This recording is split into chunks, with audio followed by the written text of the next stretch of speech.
اللہ ان کی قدرت بہت بڑی ہے، بہت بڑی قدرت ہے۔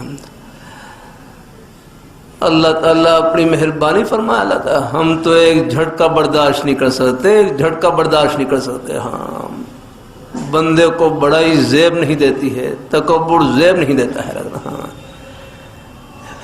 ایک بھائی کہنے لگے، میں خیر اپنے علاج کے سلسلے میں پوچھنے لگے، میرے اندر تکبر کی بیماری، بڑائی کی بیماری۔ دوسرے بھائیوں کو کہنے لگے، بندے میں کیا تکبر یار، بندے میں کیا بڑائی، جو روز بیت الخلاء میں جائے اس کو بڑائی زیب دیتی ہے اللہ، اپنے ہاتھ سے گندگی کو صاف کرے وہ اس کو بڑائی زیب دیتی ہے اللہ۔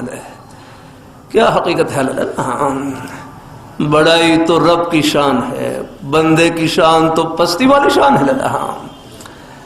وَلَهُ الْكِبْرِيَاءُ فِي السَّمَاوَاتِ وَالْأَرْضِ، اسی کے لیے بڑائی ہے آسمانوں میں اور زمین میں۔ ہاں، وَهُوَ الْعَزِيزُ الْحَكِيمُ، وہی غالب ہیں، حکمت والے ہیں۔ ہاں، اللہ نے ہماری ہر ضرورت کا بندوبست کر رکھا ہے۔ اب آپ دیکھ لیں، پچھلے ہفتے دھند پڑ رہی تھی نا، سارا نظام کتنا متاثر آ رہا ہے۔ اللہ تعالیٰ اپنی مہربانی فرمائے، اللہ تعالیٰ وہی ذات کریم ذات ہے، ایک بارش برسائی مسئلہ صاف ہو گیا۔ اللہ تعالیٰ اپنی یہاں بھی سب کچھ اللہ تعالیٰ کہہ دیا ہوا ہے۔ ہمارے پاس اپنا کیا، سب کچھ اللہ میاں کا دیا ہوا ہے۔